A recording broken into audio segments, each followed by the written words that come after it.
a great way to build community and to make some new friends. So hopefully some of you will think about joining us. To join, all you got to do is, just like you signed up for this session, just go to the website, look at 5 p.m. for the gratitude session, and you can log in and register for it.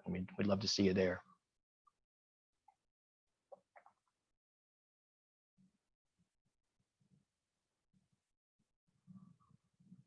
So Ben, you asked if this is a good format to make suggestions. Certainly you can do it in the chat. You can also do it via the feedback app. We're going to ask you for your feedback after this session. For those of you that have attended before, you're familiar with the feedback app. We love your feedback because the feedback makes these sessions better and better each week. So we're going to ask you for it. So you can use the feedback app, and you also, at the end of the day, we'll send out a survey we'd ask you to fill out to give us your suggestions as well. So there's a couple forms that you can use to give us suggestions, and we hope you use any one of them. Okay, so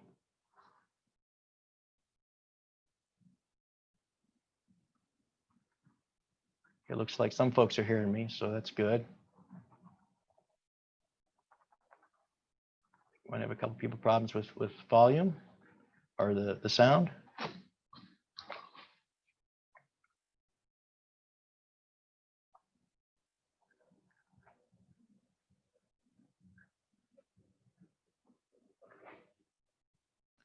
Dave, if you aren't able to hear, I'm going to send you in the chat our dial-in information, so you'll be able to dial in on the phone. Could be something wrong on your song side, but you should be able to dial in on the phone. Let me get that information over to you. Thanks for taking care of that. The general's getting set up. Before we get started here, what I want to do is I want to share my screen once again. And I mentioned the feedback that we're going to ask for from participants at the end. So let me, hopefully you've downloaded the feedback app already. And for those of you that have done this before, you've used it, so you're familiar. But for those of you that haven't used it and might not have it, let me share my screen real quick. And we'll ask you to go ahead and download it if you haven't already. And you can use these QR codes here. If you have an iPhone, you can use the one on the left here, and that'll take you right to the App Store where you can download the Feedback Labs app. If you have an Android phone, you can use the QR code on the right. Just use your camera on your phone and scan it, and it'll take you right there, and you can download it. And at the bottom of the slide here are instructions for how to log in if you've never done that before. And if you have any problems, feel free to contact our help desk there, COA help desk at nextjump.com, and our techs will definitely get you set up. So I'll leave this up for a few seconds here, give you a chance to do that for those that haven't downloaded the app. But again, we'll be asking at the end of the class for your feedback. So and again, for those that aren't familiar with the app, haven't used it, I'll do a quick demo to show you how you can input feedback for both the general and for me and Raul as the host for the session as well. We'd like to get your feedback too.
General Miller, good to see. Well, I can't see you, but good to see that you're here. Welcome.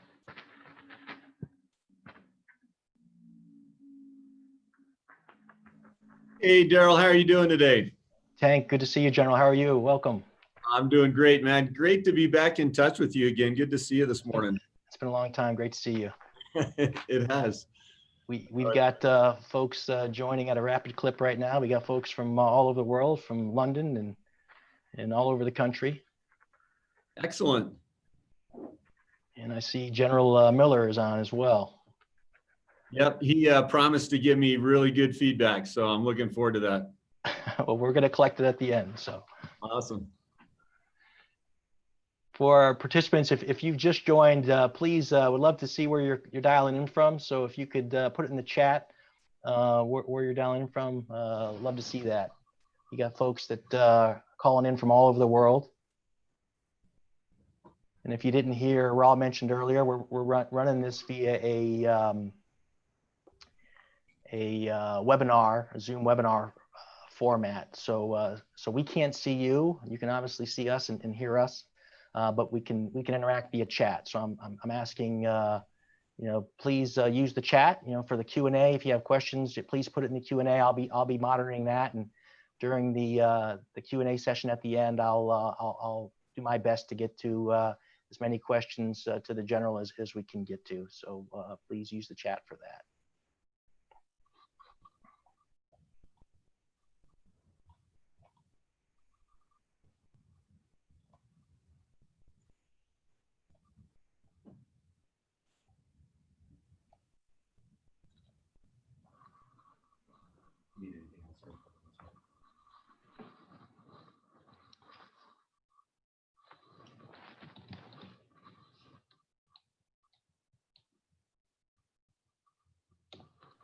And Raleigh, I wanted to say hello to you as well. I don't think you and I have met.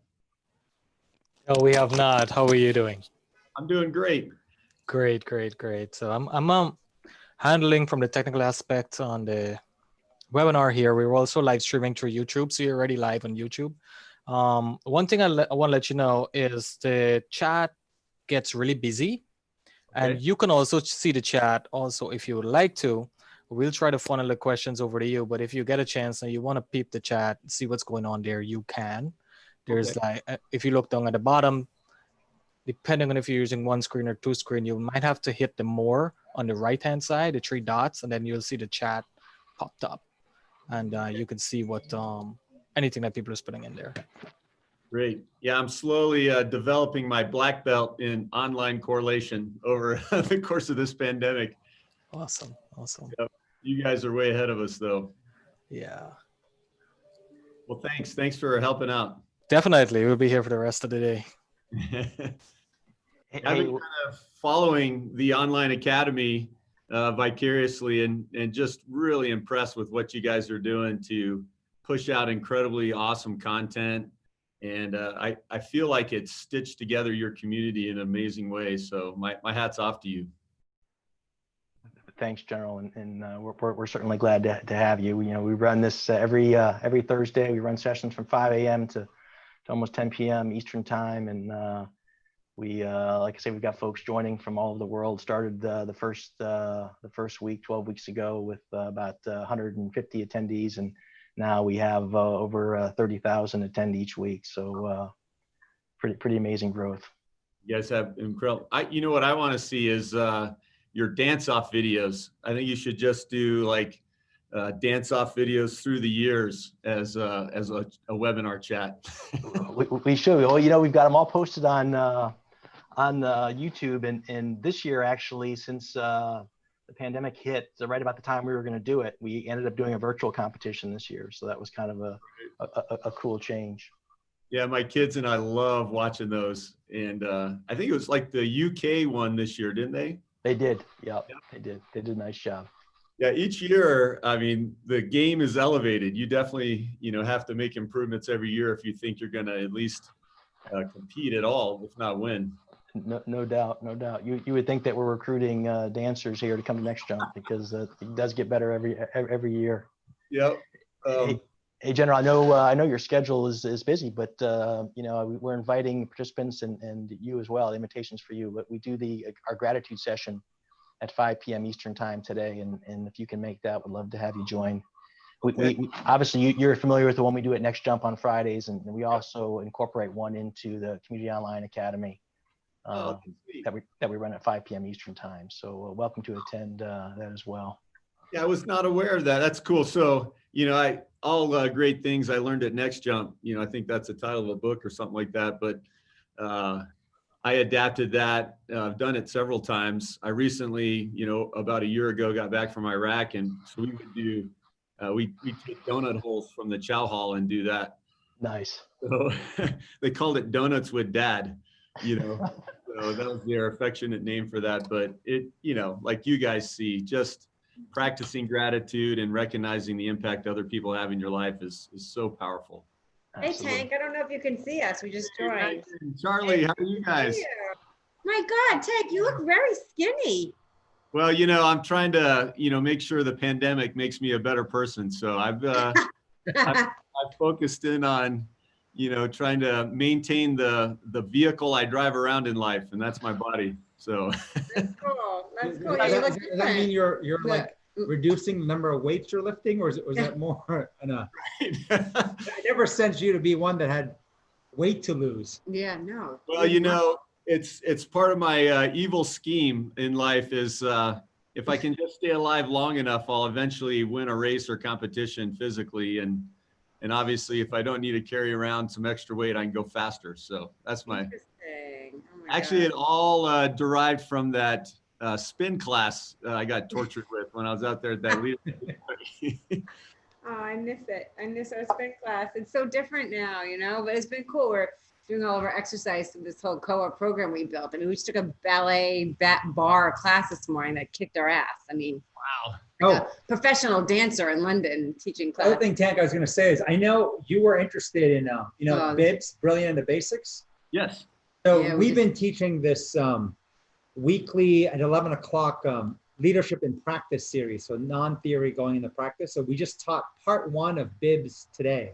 Really? And next Yeah. week, we're going to teach part 2. So it'll be like video recorded as well. But Yeah, I think you'll like the part we're going to do next week where yeah. we're going to teach Brilliant in the Basics tied to the PEMS, the physical, emotional, mental, spiritual, and then Bibs from like a weekly battle rhythm calendar.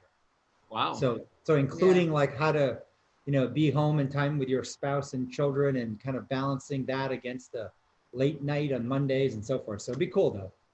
That is great. And is that, you said it's recorded, but is it live streamed as well? Or how does that Yeah, work? so- Yeah, so it's live. So today we just taught at 11 o'clock live, but it'll be recorded. So you can see it even tomorrow. It should be posted. But then next week we'll be teaching it live at 11 Okay. 11 Eastern Standard Time, Eastern, whatever it is, Eastern Time. Wow. Well, between Yeah. Online Academy and Daryl's offer to come to your gratitude session, I'm going to need to take leave from work and just. Yeah. Hey, And I'm if sure you're, there's not a lot going on in your world, right? and if you're feeling, if you're feeling extra playful, Tank, you can come to our 7 o'clock dance class. It's like a dance there you party. go. Yeah, I was It's a telling full-on Daryl, dance party. I don't know if you heard, but speaking of dance, I was talking to Daryl about your latest round of the dance off, and we got a chance to watch. My kids love watching those, by the way. But No way. the level of choreography is going through the roof. Yes, we did not win this year though. London is just kicking our butt every year. They By were. the way, That was do you powerful. stay in touch with Chief K much? Yes, we talk probably, email back and forth and so forth. I'd say probably every other week. So Okay. Oh, Oh, yeah. good.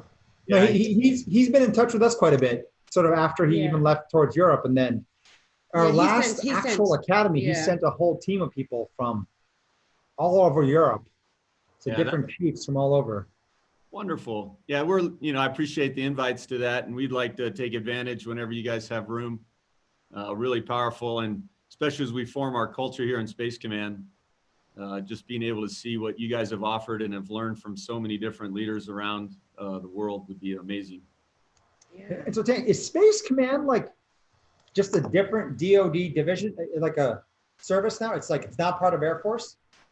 Yeah, it's a great question because there's a lot of confusion just because there's so much activity in space. But we have 11 combatant commands, and those are the way we take the services capabilities and we synergize and integrate them into warfighting.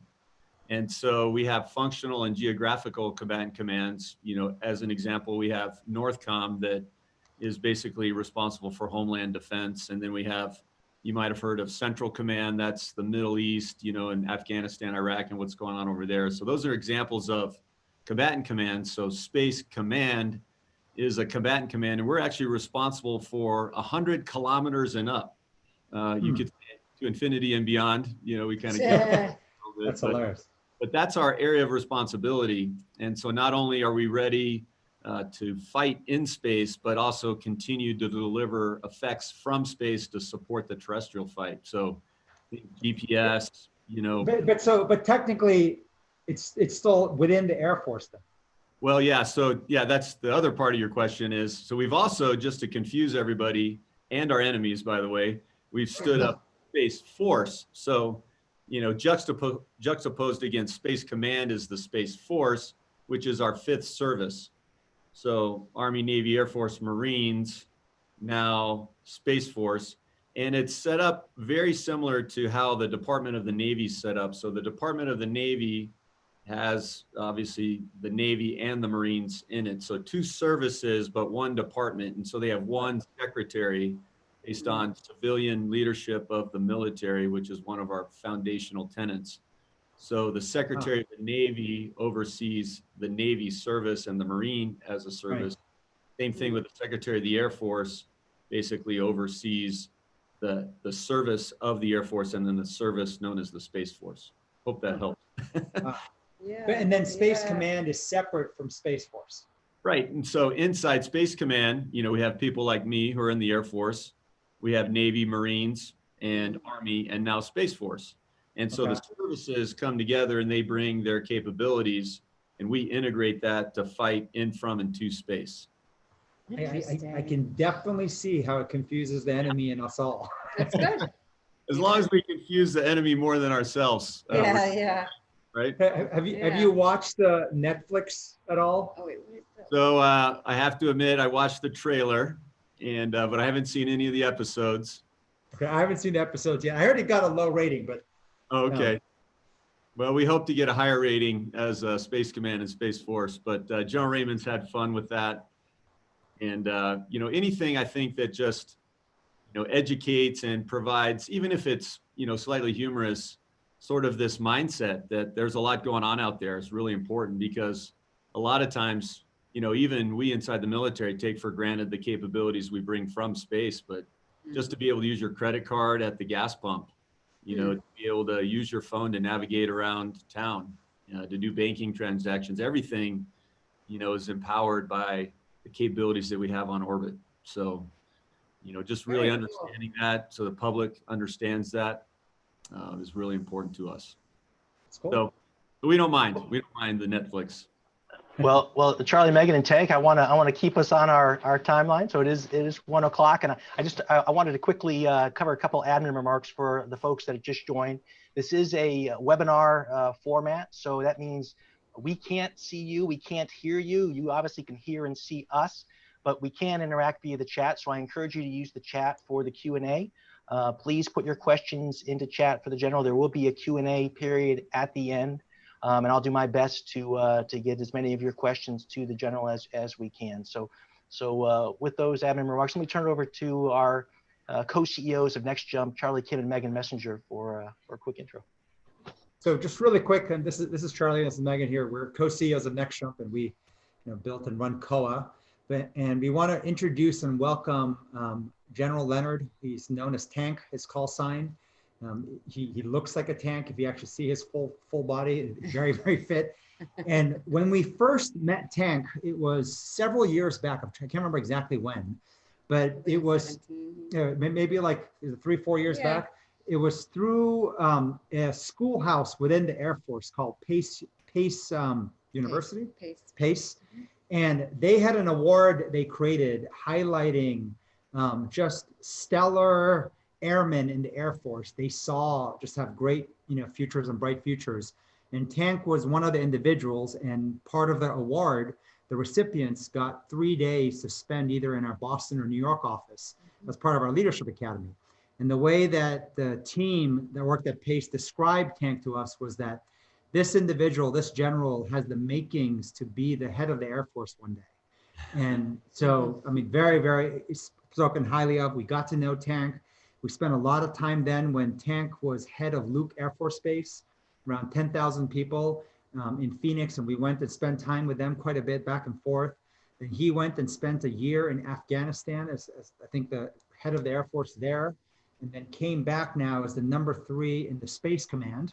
And so Tank has been a dear friend, and he's a leader that we've learned a lot from, and I think we've kind of learned from each other, and we just appreciate all the time we've spent. So we're excited to have him come, get approved even by the Air Force to be able to come and share and speak here. So without further ado, Tank. kind of want to turn over to Tank. Awesome. Thank you, Charlie and Megan. I just count you guys as dear friends as well. And also just compatriots in, making our lives at work and at home great. And so I can't say enough about the impact you've had at my life, both at home and at work. And millions of people. I really think that you've had that sort of reach over the years where you've done this sort of pro bono and elevated all of our lives. And so thank you. It's been wonderful. It's fun to be back, just to be back sort of in touch and to be back at this online academy. And also, I just want to let everybody know, it's always great to have a Marine whenever you go into a difficult situation. So I recognize Earl's service, and it's good to see him up online, as well as Raleigh. I know at Next Jump, everyone commits themselves to sort of the mission of not only making the business grow, but also to growing leaders. And so I just want to acknowledge Raleigh for his incredible efforts in making this all happen.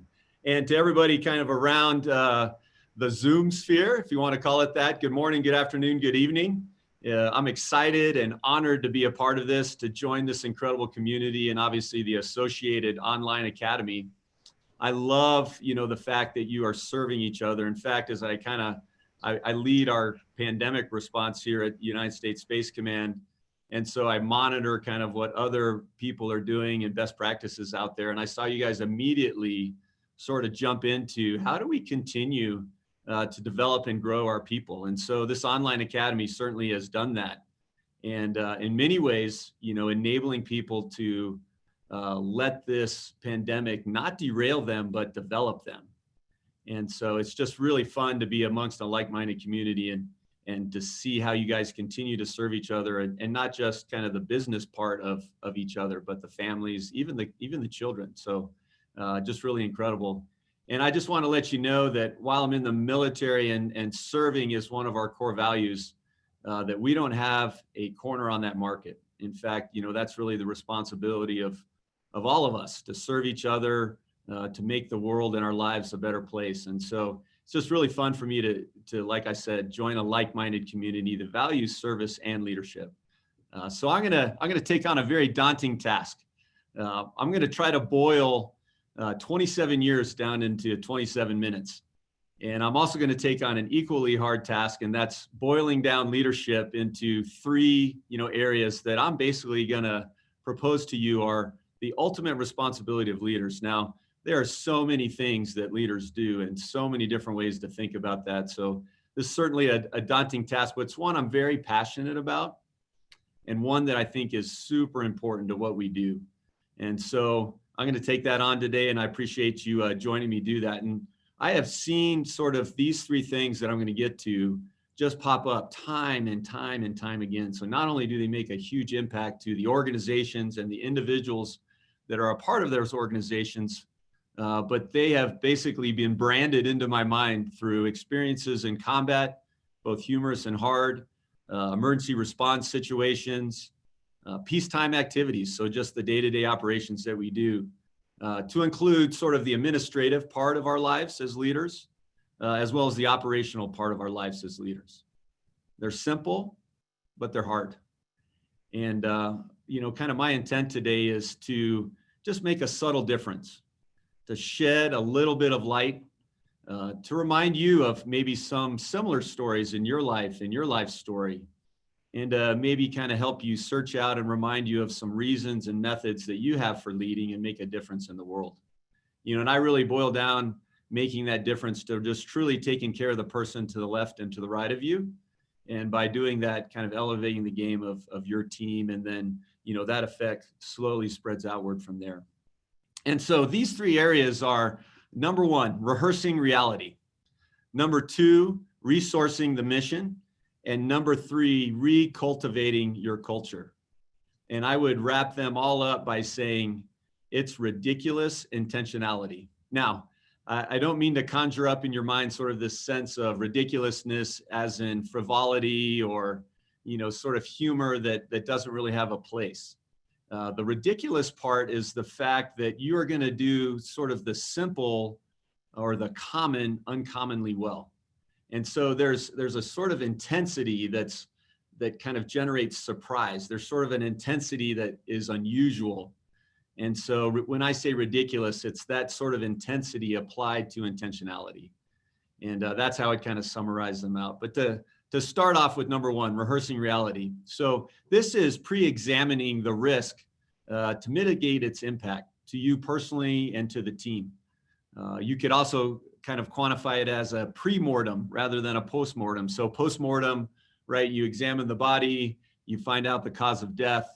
Pre-mortem is you say, hey, what would cause that? So it's future looking. Another way to look at that is through someone I admire greatly, and that's Admiral Stockdale, who was a prisoner of war for many years. And there's a thing that they call the Stockdale paradox. And it comes out of a quote that he had where he just tells, everyone, the way that he survived multiple years in captivity and brutal torture and took care of his team and made those folks better was through having faith that you will prevail, but at the same time, the discipline to confront really the brutal facts of the reality that you have in place.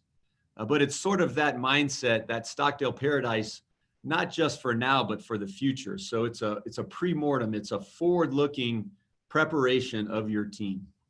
And so I'm going to go through each one of these with some stories. And so my first story is, as a young squadron commander, the first time in the military that you're truly responsible for the lives and welfare of other people, as well as accomplishing the mission. I recognized that I had a lot to learn. My squadron was a little bit smaller than most Air Force squadrons. And so I found the biggest squadron on my installation that had multiple times as many people. And I went to that squadron commander and said, hey, I'd like to hang out with you and learn all your lessons, because I knew they would be different and in more volume than what I would learn just given the size of the people that I had. And so I teamed up with the maintenance squadron commander at Nellis Air Force Base, and he and I learned a lot together. And one unfortunate Sunday morning, we got a call that one of the young airmen in his squadron had died. It happened to be that this airman also supported our squadron. He was a maintainer. He worked at fixing F-16s. Really just the personality of the squadron. You know it in your individual organization, someone that really carries the day, always has a smile on his face. And he unfortunately had passed away accidentally early that morning. So I got to go through next of kin notification. And we honored sort of his family wishes by really not spreading the word until we had notified all of his family. That was a little more complicated than it normally could be. So we finally accomplished that late Sunday night. And our plan was to bring everybody in on Monday, all his coworkers, and let them know kind of what had happened. Of course, very hard time. And we had chaplains, mental health providers, resources, so folks could work through kind of the sudden news that you can just imagine. So I was there along with this other squadron commander, and we broke the news, just devastation, as you can imagine. And so we had a flying schedule that day that we had to execute. And then we started considering, just based on, really the devastation, were people mentally ready? What was the risk that we were taking on? And we considered the other side of the equation, sort of the opportunity and the need that we had to take that risk. And we decided that the afternoon schedule that we had scheduled was not necessary based on the risk, but the evening schedule, based on the fact that we were going to do some training at night that we needed to do, was worth the risk, and it would give us a little bit more time to get folks ready. So the decision was mine. I made the decision to cancel that first part of the schedule, and then dutifully I went back to my commander. So I left the group in mourning, and they were being taken care of. So I went to my commander and told him that what I had done. He was already aware of the situation, and he looked at me and said, Tank, what would happen if you died in combat? Would you expect your squadron to either take a knee or take the hill? In other words, stop, right, and stop providing the resources that the team needed, or continue? And I told him I would absolutely want them to continue to provide their part of the fight to protect and defend those forces on the ground, et cetera. And he said, Tank, how are you going to prepare your squadron to be able to do that unless you take advantage of this opportunity right now? You know, and I was blown away. I had never even considered that. The way I was raised was, you know, something like this happens, and it happened to me before, you know, we took a knee. We didn't need to fly. So, you know, why do it? And of course we would do that in combat, where we would not take a knee and we would take the hill. And I was just struck by that. And I was trying to process that. And he said, we're flying. And so in the military, you have the option, you know, it's a lawful order. So if you don't agree, you can dissent and talk about it. And so I kind of, you know, explained the risk to my commander. And in the end, even though I was having a hard time with the decision, I knew that he knew something I didn't know. And so I trusted him. I made it my decision. We call that loyalty. And I marched right back into the group I had just left minutes before. And I said, okay, we're flying.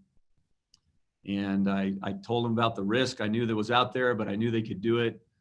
And, you know, really started to try to tell them why, but it was very much lost on them and very unusual. And so, but they knew they were doing that. And like great airmen, you know, they started taking on the task of getting ready to do that. So I went back out, reported back into my commander, and told him that I just, you know, done that and had followed his orders. And he was on the phone with the higher echelon of maintenance leadership. And, you know, I heard him kind of talking, and then he turned back to me. He goes, all right, we're not going to fly. We'll do the night sortie like you said. He goes, you need to go back and tell him that. And so, you know, I'm like, holy cow, they're already looking at me like I had two heads. Now I'm going to have three heads. And I marched right back in there and said, all right, we're not flying, you know. And, you know, they looked at me like, serious this time? But anyways, it was a great lesson learned. I took a little bit longer path going back to my group commander's office that time. And I spent some time thinking about what I was trying to learn. Got back to his office and he said, you know, Tank, what did you learn? What have you learned from that? Was his question to me. And I told him, I said, sir, I've really learned a lot. I've learned one, you know, I never was taught that was an important thing to prepare my organization for, but I realized fully that is my responsibility as the leader. But to do that, you really have to prepare ahead of time. You know, we had never pre-mortem sort of this sort of thing. How would we continue flying in light of that? And so to carry this kind of story forward, subsequent to that, a couple of years later, I was a commander in combat this time. And there were forces on the ground engaged with the Taliban and lots of other bad folks in Afghanistan. And they needed our support 24/7 every second of the day. And unfortunately, we had one of our F-16 pilots crash and died from the impact. And because I had taken those squadrons that came into my group at that time and ahead of time told them, you need to prepare your organization for going forward in combat, even in the face of someone dying in your organization, either accidentally or at the hands of the enemy, they were ready. They had sort of war gamed that. They had pre-mortemed it. They had rehearsed it. And so they were ready. It doesn't make it that much easier. It does a little bit. It does buy down a little bit of the risk. It's still really tough. But it was interesting as people were sort of reacting to this crash, there was this sort of sense that we would leave the ground forces exposed. And it was really great to have taken that lesson, applied it, and then being able to tell the ground forces and everybody else, no, we were ready. We stretched out some of the flights of the folks that were already airborne. We found folks in the unit that could mentally handle that. And we were appreciative to that. And we took care of the rest and maintained continuous coverage. And so, you know, coming out of that experience, it just really, like I said, branded upon my heart and my mind. And I'm reminded of Jim Collins in his book, Good to Great. You know, it's really not the best practice to motivate. Sure, it's, you know, and I love to motivate people. I'm an extrovert. I love the rah-rah speech, both listening to them and giving them. But it's actually more important to prepare your folks than to motivate them. And Jim Collins breaks that out in his book, and I wholeheartedly believe that. So often we imagine the past to remember the future. Imagine the past to remember the future. That's actually backwards. We need to remember the past to imagine the future. And we often get it backwards. And so that's why I think it's so important to rehearse reality. You will face challenges, but you want to grow through those challenges. And so have you prepared your team for that? My second thing is to resource the mission. So when I say resources, that's both time and money. And really, I would tell you that this is using intentionally the power to give and take. And so that's kind of a cliche, but let me break that down. First of all, I'll tell you a story. When I was the wing commander at Osan Air Base in South Korea, we had just introduced a new inspection system. And this was really a huge improvement of what we had done before, where we sort of had centralized it and elevated it. A lot of reasons, because, you know, we were responsible for a nuclear command and control in the Air Force. And that's obviously a very important mission. And so over time, we had slowly morphed that very, you know, appropriate attention to detail into this inspection system where you kind of learn the dance, what the inspectors wanted to see, and then you kind of perform the dance. And it started to separate from really the capabilities and the requirements that were truly needed.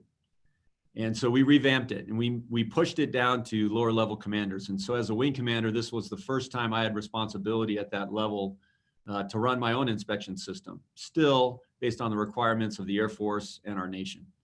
And I love this acronym. We call it the TIG, you know, the Inspector General. So whenever you have a title that includes the word "the," you're really super important. And he was out at Osan because this was the one of the first inspections under this new inspection system. And I had known him well. He was also an F-16 pilot, and he came into my office as, you know, sort of the inspection was kicking off. And he's like, "Tank, I am so glad you haven't talked to me about how I haven't resourced your inspection office." And, you know, I looked down at my list, you know, kind of below the table. And my first topic that I wanted to talk to him about is how he hadn't resourced my manning in my inspection office. And so, you know, I kind of discreetly crossed that off. And I was thankful that I allowed him to talk first to avoid putting my foot in the mouth. And I was like, you know, yeah, yes, sir. And so he went on to explain. He's like, "Listen, if I would have done that, I basically, because I'm responsible for, you know, the inspection offices across the entire Air Force, I would have come up with a one size fits all. And because of that, you know, all of you wing commanders would have been at least slightly or a lot frustrated at me because I would have dictated how you were going to do that. And you all have different mission sets and different circumstances. So instead, I've given that over to you. You can do that however you want. You're the wing commander. You're responsible for this. And so I'm going to allow you to move resources around to accomplish it." And boy, I'll tell you, that just hit me like a ton of bricks. I was in charge, you know, and I'd never really, I mean, even as a wing commander responsible for 8,000 people, you know, just south of North Korea and just all that's going on up there, you know, that was my responsibility. I was in charge. I was ridiculously in charge. And so often, you know, we say, well, we're not really in control. Like my boss has a, you know, certain amount of authority that they won't delegate, or some sort of center or functional, or maybe there's a policy or something that I just can't quite get around. I'll tell you, you know, even as someone that's been in command 8 years, been in the military for 27 plus, you have an incredible amount of control. And even if you're like, well, you know, I'm only in charge of 2 or 3 people, or, you know, maybe $10 or $12, you really have a lot more control than you can ever imagine. And I indict myself in this too. Like, we truly have never explored the amount of leadership and influence that we have. And so I just implore you to do that. And it is your responsibility to do that. And so just sit down and think about that. You know, you set schedules, you set attitudes, you set habits. It's amazing. But the other part of resourcing, not only the give, right, but it's the take. And I'll tell you, one of the things I've learned, you know, sort of in this resource the mission, is that you actually, it's more important in life what you say no to than what you say yes to. For me, it's saying no to cookies. That helps me out a lot. But no is powerful. No is black and white. No. Yes comes with this sort of degree of yes, right? Like, how much yes? Like, yes to me is different than yes to you. So what do you mean, right? No is no, right? And so you'll be defined more by what you say no to than what you say yes. And in fact, that's a great place to start as a leader. And sort of this is my second story in this category, is the stop doing story. The Air Force said, hey, like we just have too much junk. We need to streamline and focus on the mission. And so we came out with a stop doing campaign. So I gathered my squadron commanders and said, hey, what should we stop doing? And come back to me the next time with at least one thing. And I thought, boy, I'm going to get 1,000 things from all these guys. You know, we would love to stop doing sort of these things that are, you know, feel urgent but aren't important. And they came back to me and they had nothing. I'm like, I just gave you a blank check. You know, and some of it was, you know, we had already kind of pruned, you know, sort of the things that weren't as necessary back. The other thing was, wow, now I'm passing kind of sort of risk to them, right? It becomes their responsibility because they brought it up. And then some of it was just this sort of, how do we imagine, what's important versus urgent? So there's some training need there too that I was responsible for, not them. And so when I tried it again as the commander out at Luke, what I did was I basically wrote a form letter, and at the bottom I signed it. I wrote it to my commander, and I just allowed them to fill in the blanks. We need to get after these priority missions, fill in the blank, fill in the blank, fill in the blank. And therefore, based on resources, we're going to stop doing fill in the blank, fill in the blank, fill in the blank. So I did give them a blank check, but I was signing the blank check. And you would be shocked at the amount of great ideas I got. And so we put a lot of those into fruition. And at Luke, we were able to focus on some things that are really important to make a difference because of the great ideas that came from them. But what I learned from that was kind of twofold. One, I needed to do some training and education. Two, as a leader, it was my ultimate responsibility to resource the mission, both from a give and take perspective, and yet at the same time, enable them to bring their ideas forward because they knew things and saw things that I just wouldn't be able to see and know. And so it is a collaborative environment, but as a leader, you have to take that step towards your subordinates and towards your organization to really start doing the right thing and resourcing the mission. So I ask you, is your team resourced for its mission? Number 3, recultivate culture. So my proposition to you is as a leader, you're a gardener. You're a grower, you're a developer. And sort of the culture is your soil. And so out of that soil and the goodness of that soil, one of the things we've been doing in COVID is experimenting with home gardens, right? So if they're going to run out of Brussels sprouts, at the commissary, I'm going to grow them. And so built some planters, but you might have this really great or really poor planter, doesn't matter. What kind of soil do you have? And you need to refresh that soil. And so I've been learning about how to be a gardener for real, but being a gardener as a leader is really important. And the model that I like to use in my mind as I grow and develop and recultivate culture, so sort of renew and refresh it, is to grow this leader model. And this is very familiar, I'm sure, to all the folks associated with NextJump. In fact, I really have developed this model over the years from what I've learned from Charlie and Megan and the great team and all the other participants in so many of these leadership forums. But it's about decision-making. That's the currency of leadership, and everyone's a leader, regardless of if you're in charge of somebody, because you can, at a minimum, lead yourself. But to develop this leader model to make folks daily great decision makers, as I like to say, you need to give them clarity, competence, and then kind of sort of the ability to command and control. And that's a military term, but basically it comes down to, you have the authority, and then how are you going to run that authority and communicate that across the group? And so for clarity, one of my favorite stories was I was out at Osan again. This is in South Korea. We have the mission, we call it the Fight Tonight mission. And so that's kind of our banner for we need to be ready at any time, to protect the freedom of 51 million people in South Korea. And so, taking that mission on very passionately, and the fact that we rotate troops over there quite frequently, there's sort of this idea that you need to do indoctrination very intensely. And so we had a great sort of welcome to everybody where we kind of set the stage. And, I said, fight tonight, probably like 12 times a minute.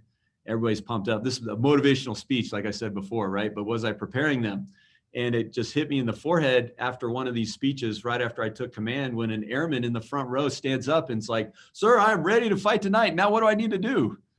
And I was like, wow, yeah, like I had not equipped any of these folks besides a bunch of rah-rah speeches and getting them all excited, but we hadn't told them what was our operational plan and what would you be doing at Osan and what would you be doing if you're in one of our squadrons. And so, what we did was we reconfigured a building so we could talk at a higher classification level. And we actually taught and educated those folks right when they got there on exactly what we were supposed to do. And so I could answer that question right away and point them in a direction where they could continue to learn more. But yeah, we wouldn't be ready to fight tonight unless everybody on the peninsula was ready to fight tonight. And so I needed to provide that clarity. The next thing I needed to provide was sort of competence. And so we used a program, it's called a verification. It's something that's very centric to the fighter pilot community in the Air Force, where you essentially take your mission, you do the math, and you report out to the senior leaders. So you might be very, junior in grade, but you're going to report out to one of the more senior officials on base, and you're going to talk to them about the details that you figured out about the mission. And then you're going to say, is this planned right or not? Could we do this better? And so it's a learning environment, not only for the individual, but the entire group. But we'd only do that for sort of pre-planned fighter missions. And so I said, well, why not take that concept and expand it? And we did. We expanded it to other missions inside the operations group. We expanded it to the maintenance group. They'd figure out how many tires do we need? Super important. If you don't have tires, you're not going to be launching airplanes. But we had never really kind of done the math. And in the med group that supported us from a sort of a casualty rate and a recovery perspective, they hadn't done that math either. And so we spread this across the wing, and we gave people the competence to make the right decisions. And we became that much more ready because they sort of had that education and training. And then the last piece, the command and control piece, I prefer to use John Boyd's words of leadership and appreciation versus command and control. You know, one sounds sort of, you know, in your face, and the other one is really more of a collaborative effort. But needless to say, how do you run that sort of communication loop to be able to make sure you have shared understanding and shared execution? And so I offer you kind of one last story, and that's, again, as the wing commander at Osan in South Korea, we exercised a lot because we wanted to be ready, you know, back to my earlier point on rehearsing reality. And this building was over-hardened, you know, and in fact, you could survive in a chemical environment, so we didn't have to necessarily wear all the gear that you would being outside under the threat of chemical attack. It was air-conditioned. This is the middle of August in Korea. It's hot, humid. And, you know, we're kind of watching with cameras. How are people doing? We're getting reports. Is everybody okay? Because, you know, again, even when we're exercising, we want to test our metal, but, you know, we don't want to break that metal. And so I'm asking everybody, how's everybody doing? You know, what do you think? Is it good? We still learning? And I wouldn't get the answers I wanted. So I grabbed my chief, who's my senior enlisted. We went outside. We put on the full gear. I learned how to drive in the full gear, which is interesting because you got like 12 layers of clothes. We drive down to where operations were going. They were basically taking the A-10, magnificent airplane, and getting it ready to go for its next round of sorties. You know, again, simulating attacks and protecting and defending the freedom of South Koreans. And we were in between where we had just launched a big wave and now we're coming back. And the maintainers were out there just sweating, loading, you know, bombs and missiles by hand and machine and fixing the airplanes. And the A-10 is very tall. The engines are more than 18 feet off the ground. And there was this airman up on top of one of those engines, just scurrying around trying to fix it to get it ready to go. But he just had his normal uniform on. I had like the 18 layers of chemical protection. I had my mask on, and it's just shocking, right? It's like nowadays when you see someone without a mask on, you're just shocked, right? So this is even more shocking because it's like mask and body mask, if you will. And I'm like, hey, you know, I'm talking through this mask. What are you doing up there? You know, and he kind of scrambled down. He realized his wing commander, thought he was in trouble because, you know, he doesn't look like the rest of us. And he said, sir, you know, I've gone to your brief. I understand our mission. I know I need to get this A-10 ready to go. I felt like I was up on top of this airplane, you know, in my rubber boots and all this gear, and I would either pass out or slip and fall off. I could endanger myself. I was willing to take that personal risk to get this line, you know, ready to go. And I'm like, that is a great decision, you know, and just this big smile erupts on his face. And, you know, it was this wonderful moment as a wing commander going, man, a clarity, competence, decision-making, you know, all the way down this lower level. I'm just totally excited. But I needed to close the loop with him. And I said, well, who else did you tell? You know, and he gets worried again, sir, nobody. I go, come on, let's take a walk to the next hardened shelter over. Let's see what's going on over there. And I was hoping, and I got what I wanted. Another maintainer, this time in full ensemble, struggling to fix the A-10. Not on top of the engine, that would have been perfect. You know, this was less than perfect. He's down on the wing, but still struggling. You could still tell he's kind of slipping around, not the safest of things. And I'm like, you know, he might have benefited from your decision, you know, and if you could have told maybe your line supervisor or just kind of passed the word, maybe you would have benefited some other people, you know, and I was glad he didn't feel too bad, but he really understood. And, but I said, I owe you something as well. And I'm learning just like you have just learned. Because back in my mind, you know, a couple hours ago, I was remembering an intel report. And again, we're kind of sort of playing this in the exercise, but we had sort of intel reports that we weren't going to get the next salvo of missiles, you know, for the next 3 or 4 hours. And I had that information, but I didn't tell him. I wasn't passing along the information and being part of this sort of leadership and appreciation loop. and enabling him to make great decisions. And I had not made a great decision either. I should have looked across the wing and said, hey, we have a lower threat of attack, so let's go to a different sort of posture because we can, and enabled even more people. Like his decision would have enabled, maybe a couple people on either side of him, but I could have enabled the entire wing to get after our mission even better with the same amount of risk if I had communicated well. And so what if I would have gotten the report from him that said, hey, a couple crew chiefs out there, in the Dragon's Lair are taking off their equipment because they feel like they need to get the A-10s fixed. I could have gone, well, yeah, why don't I tell that to everybody? Because we have a lower threat of North Korea attacking right now. Again, all inside the exercise scenario, but this is that loop, right? And so this culture of leader, it helps you as the senior leader, it helps your team as junior leaders, and it helps you to wire them in parallel, to give you a shared understanding, to give you a shared sense of mission execution, to really, just add an exponent to the execution and the capability that you have. And so is your team a team of leaders, and are they wired in parallel? So those are my three ridiculous intentionality.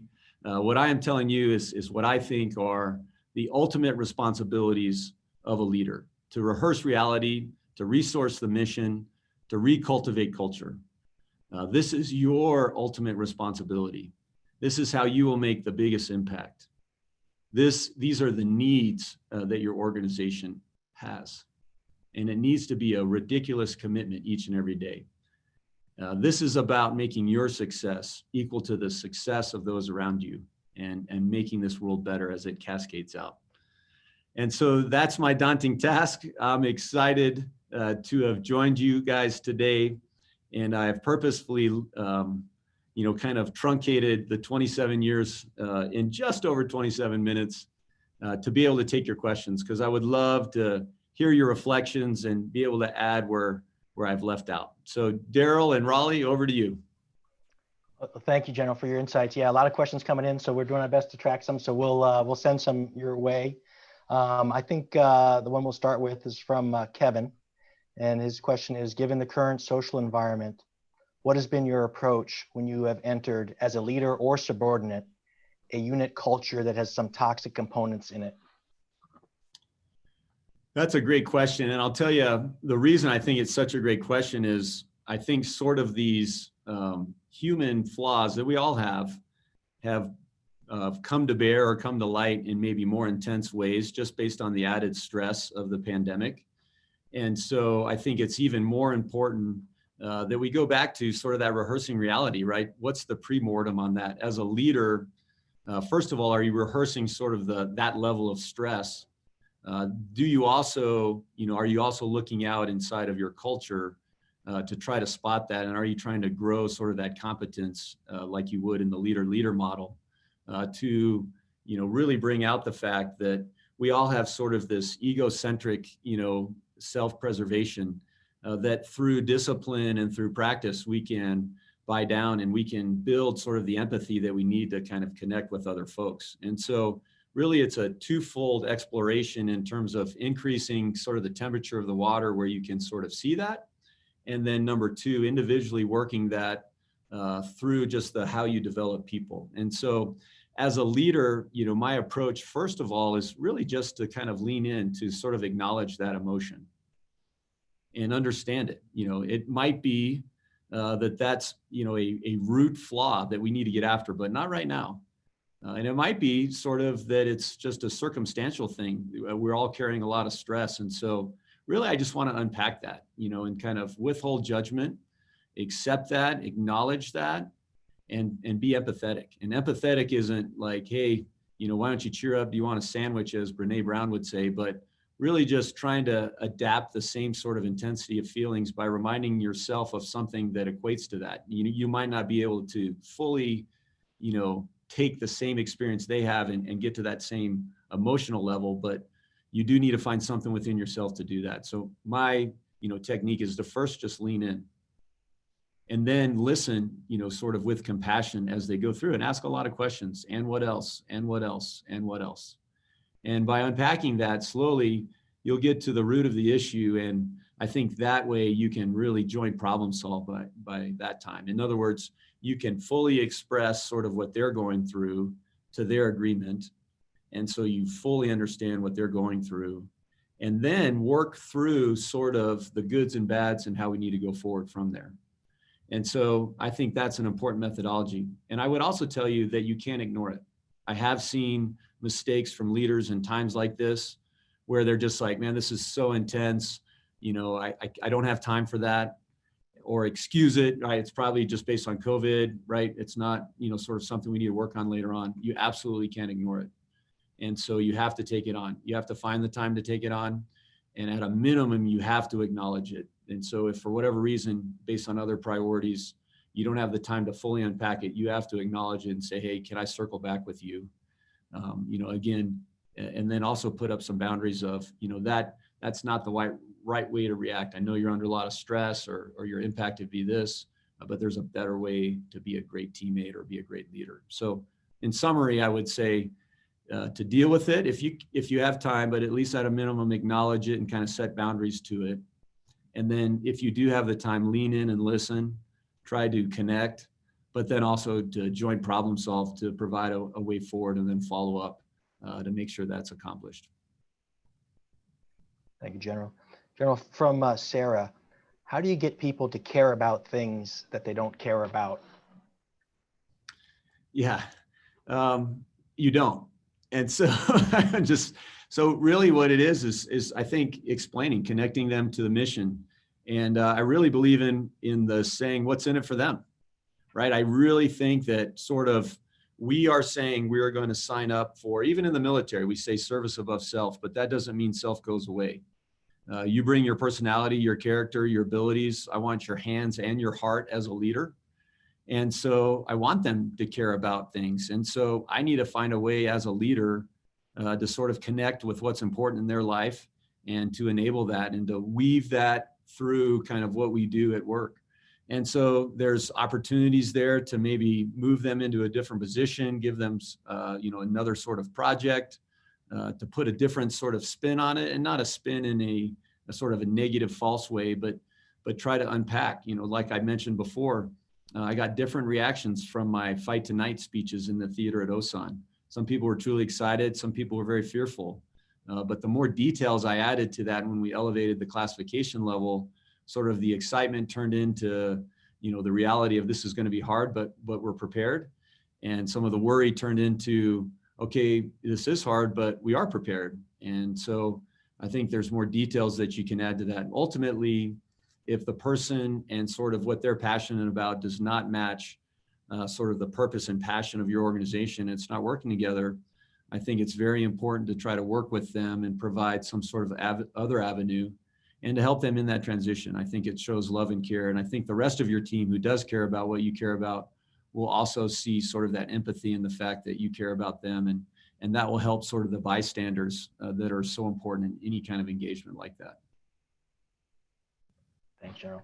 And I'm going to apologize in advance because I'm going to mispronounce your name, but Abhishek asks or says, thanks for your service, General. Could you talk a little bit about Space Command and the kind of leadership challenges this poses, being a unique frontier with no past that you can draw experiences from? Ishak, thank you for that question. And there are a lot of unique challenges here at Space Command. We like to talk about challenges as opportunities. And being someone that likes to work out, I always think about the fact, what if I went into the weight room and all the weights were really light? Now, you know, I might like that from sort of my lazy self, but in the end, we go to the gym to be sweaty and to build muscles. And so, you know, we need friction in life to be able to pivot or even hold our ground. So there's various ways to sort of welcome challenges and opportunities. And that's one of the culture pieces that we're trying to put in place here at Space Command. And so as a leader, we are looking at the past, but we're looking at the past in other domains. And so you're right, there is not a lot, particularly when you talk about space as a warfighting domain. In other words, it's sort of a contested, congested, complicated space. It's not, you know, sort of peaceful and benign and everybody's waving as they pass by in satellites. You know, that's not how it's going on. The enemy recognizes that we enjoy an incredible economic and military advantage based on our space-based capabilities. and they want some of that, and they don't want us to have it. And so it's a different sort of mindset. And like you said, doesn't really have a big history, but we do have histories in sort of the other domains, the sea, the land, and the air domains. And so we're trying to leverage, the understanding. And like I said, I'm an airman inside Space Command. And one of the reasons and one of the things that I bring to this position is the fact that I'm very steeped in an air perspective. And so we're doing that through other lenses. We also are leveraging the commercial lens in very much ways is leading the charge into space. The launch on 30 May, wow, for the first time since the retirement of the shuttle in 2011, we're launching US astronauts from US soil. And here at Space Command, we provide the human spaceflight support to that. In other words, if there was some sort of emergency where they needed to immediately return to Earth, we would have forces there to recover them. And so as we sort of expand our thinking on space, we are partnering and leveraging the thinking in the commercial world as well. And then our allies are a huge part of that. They have a different perspective. They have other capabilities. And so we're trying to build that team and learn with each other. And so I would tell you, it is a daunting task as you highlight, but what we're trying to do is leverage other ways of looking at the problem and not only sort of then translate them into space, which is different, no gravity, and some other interesting features. But at the same time, there's lots out there. And then the other thing we're doing is problem storming in design. We're really trying to imagine what's not there by really opening up our minds and considering things not only outside the box, but beyond the box.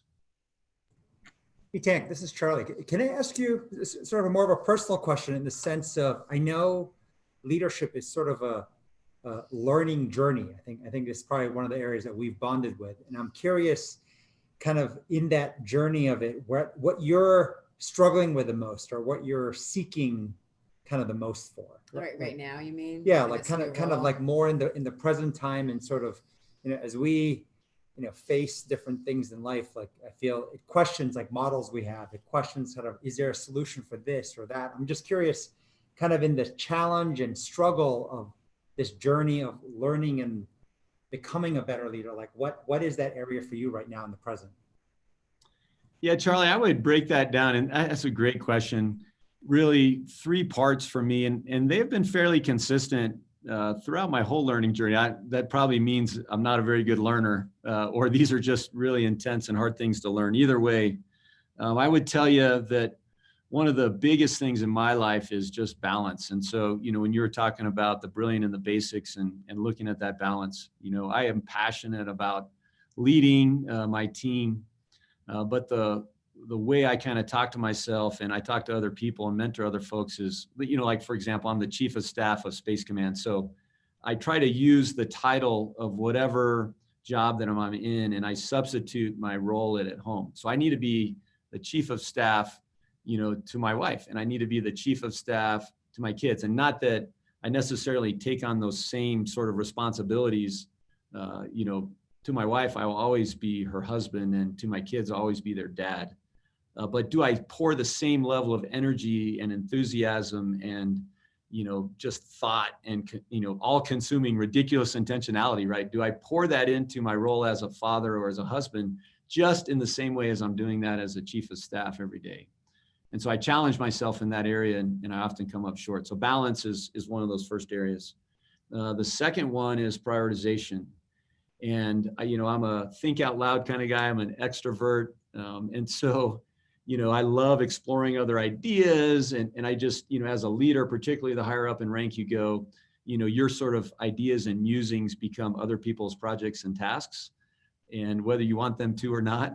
And so obviously to be careful with that, but then also organizationally, how do we make sure we communicate that? There's people that want something to be a higher priority than it really is. Or there's people that don't want that to be as high of a priority. And so you sort of have this institutional dynamic of how do you try to get the entire team composed of all these different personalities moving in the same direction, and do that on a very daily and regular basis. And so I continue to struggle with not only individually, but organizationally, particularly in the job that I'm in, with how do you do that? Because in my opinion, if you can do that well, you basically are going to bypass good and not be trapped by good and get to great.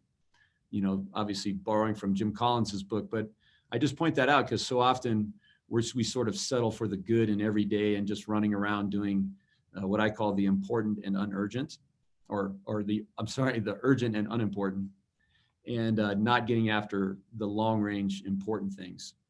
And so prioritization is the second thing. And then feedback. I hunger for feedback. I grew up in the fighter pilot community. After every ride, we would sit down and we would break apart, all the mechanics. And so I grew up, it's also my personality, is I want to understand the impact that I've had. I want to understand what I've done good and what I've done bad. I'm hungry for that. And I think all of us really appreciate that when we get to it. And it hurts, right? And how do you handle that, right? Do you have a battle buddy, or a talking partner, as they would say at Next Jump, to help you process through that and turn sort of that feedback into good things, and to avoid sort of the negative side of negative self-talk, right? It can't turn into shaming. It needs to turn into guilt, right? I haven't done it well and I need to do it better. And so how do I do it better? And right, taking that journey is really important. But at the same time, can we create a culture that's honest with each other, both up and down the chain? And so that we're having sort of that honest dialogue. And, not that you're right and I'm wrong, but what do we think? And how do we make that helpful? And how do we sort of suspend judgment and just consider the nuggets and the intentionality of making each other better behind that? I know you guys are working with the feedback app, and I really appreciate sort of the instantaneous and the encouragement that brings. But really, how do you make that sort of institutional and cultural based? And then, for me, because I'm a part of that culture, do I take the time to provide feedback? Do I sort of provide the rah-rah? Do I overlook issues and hard conversations when maybe I shouldn't? Do I actually carve out time on my calendar to really sit down and to nug through sort of some hard feedback? And then do I ask, and that's really putting yourself out, hey, I'd really like some feedback on this, and be willing to ask again to get it, or again and again to get it. And so, Charlie, I would say, those three areas are continued struggles in my growth as a leadership. And I wholeheartedly agree that it is a process of getting better and better. And you kind of get better and then get worse and then get better and then get worse. I love that model sort of. If you're not regressing, you're really not going to the gym, right? You're getting sore. And then finally you make that breakthrough where now you can put up, a larger bench press or a faster spin time or whatever, but it's through regression, right? And that hard work that we make progression. So thank you for that question.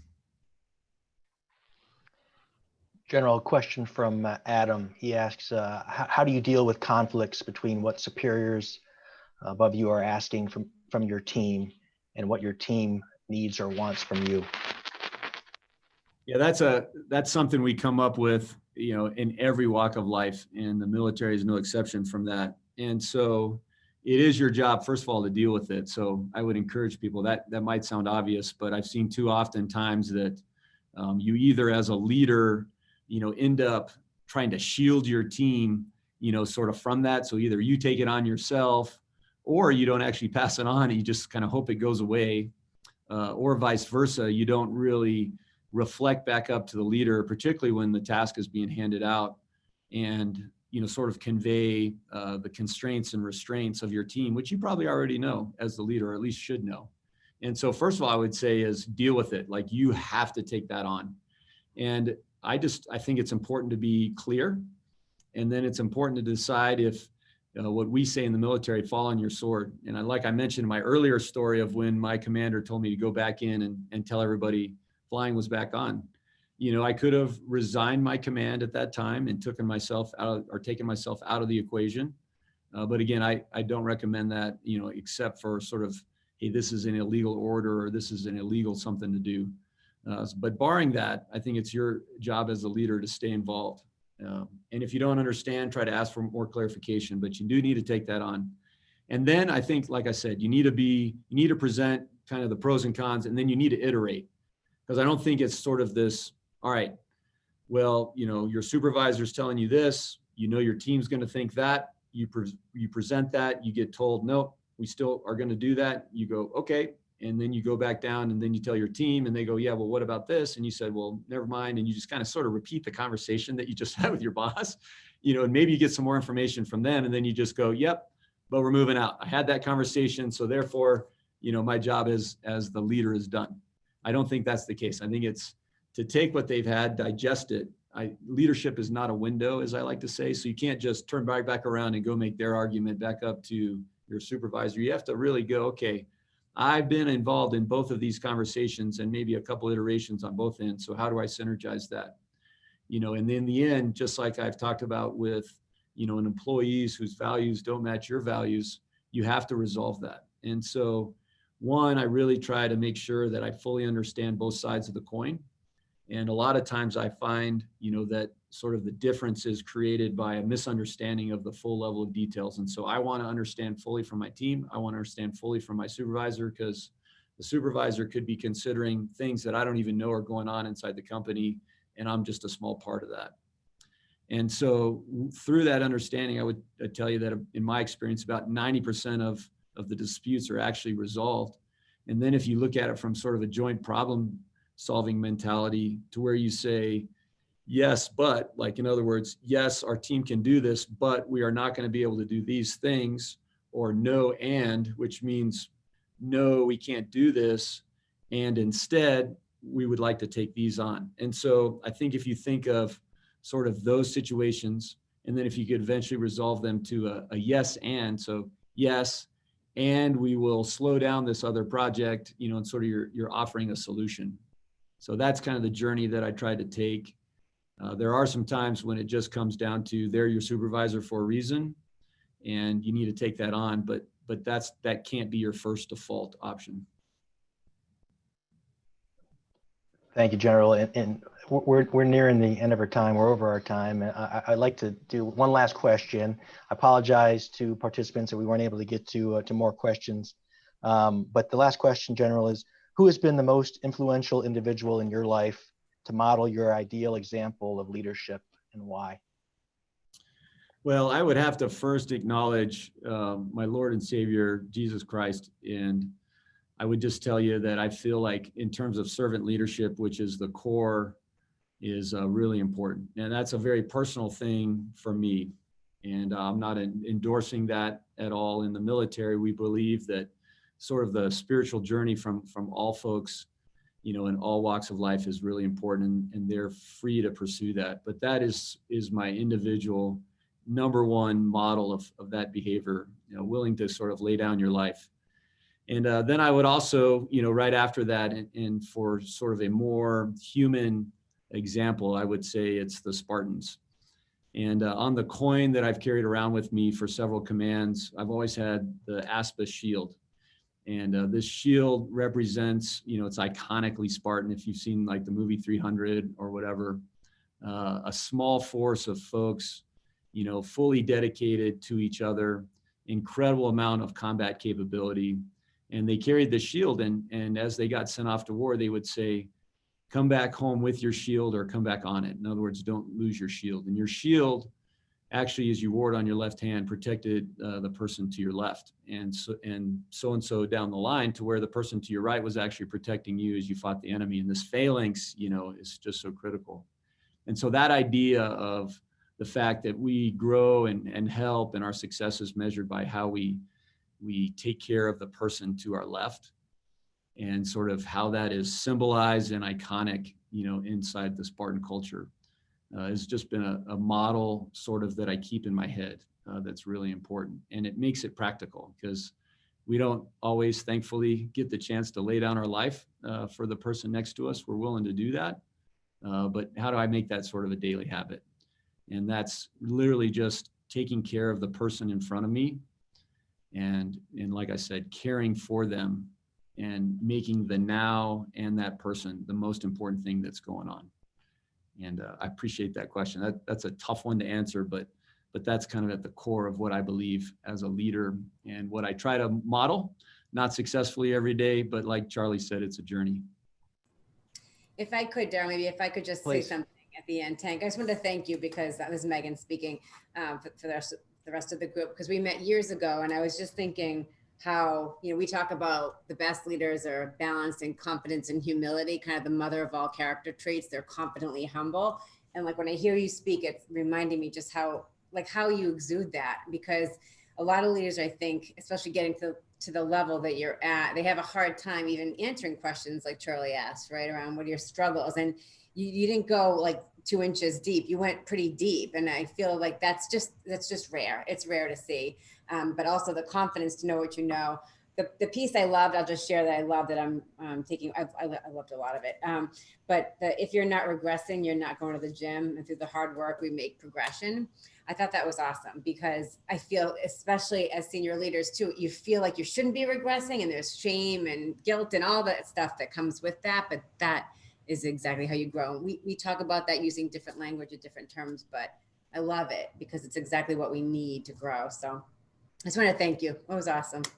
And it can probably help on the balance, the prioritization, feedback could probably help in different ways, but Right. a lot to help. Well, you guys have helped my journey in immense ways. And I'll tell you, Megan, a lot of my understanding of care and humility comes from your example. So thank you.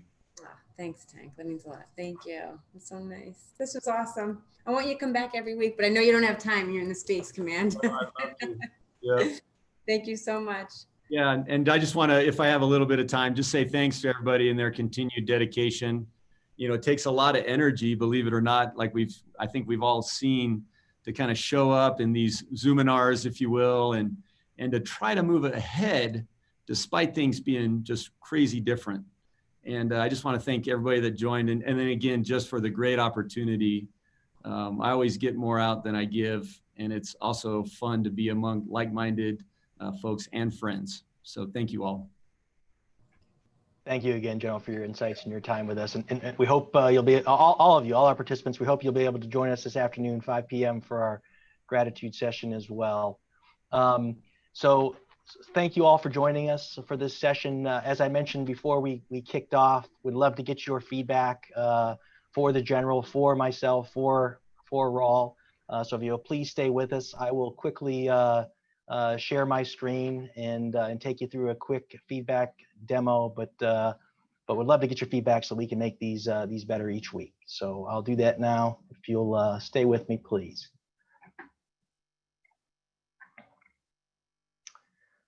So hopefully you can see this slide here, QR code there. If you scan that, you should already have the app on your phones. So if you scan that QR code, that'll take you right into the feedback app. Right to General Leonard.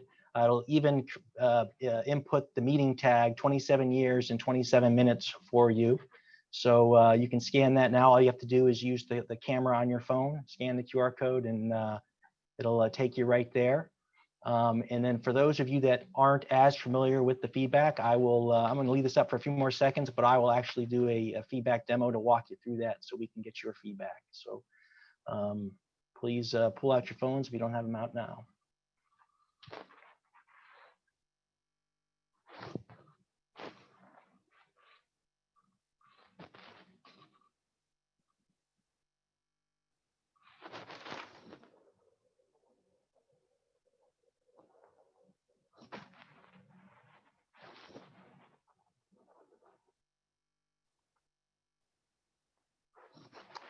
Hey, Raul, it's telling me that only the host can share.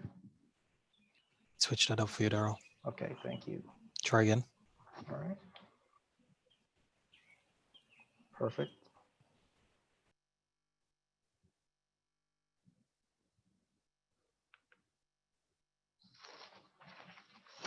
Okay, so hopefully everyone can see my screen, and I'll walk you through that for those that aren't as familiar with the feedback app. But if you use the QR code, that would take you right to General Leonard's page.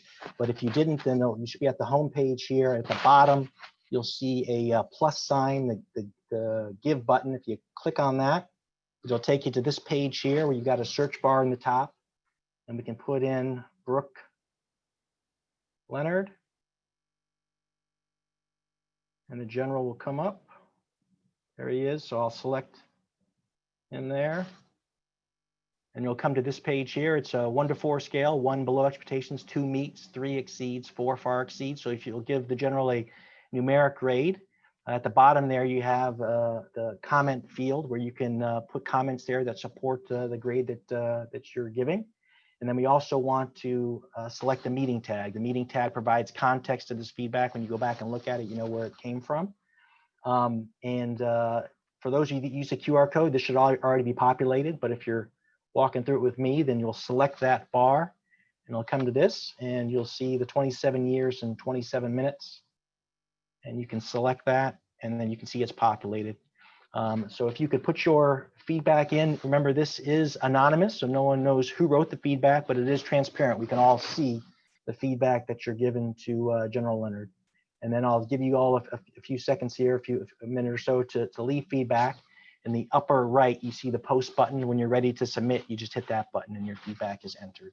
So if you can please leave feedback, it would be greatly appreciated.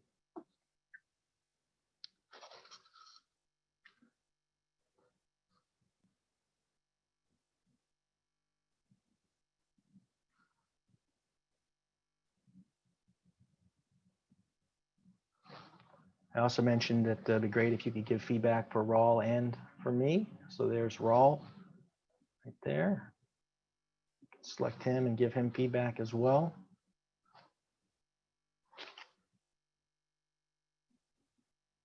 And again, my name is Daryl Platts. And so there I am.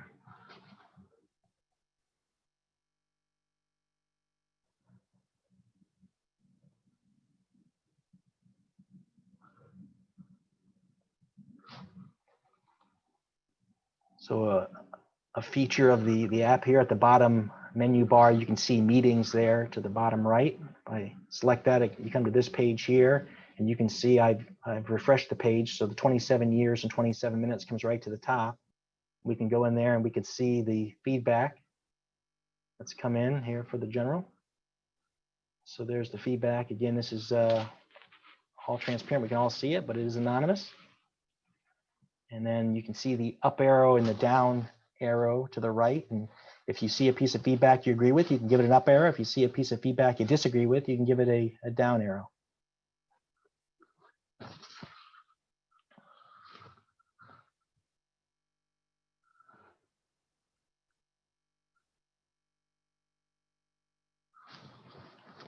All right, so I appreciate if you leave us feedback, and thank you again for joining us for this session and your attendance here at the Community Online Academy. We hope to see you all at 5 p.m. Eastern time for the gratitude session. If you'd like to attend, you can just go to the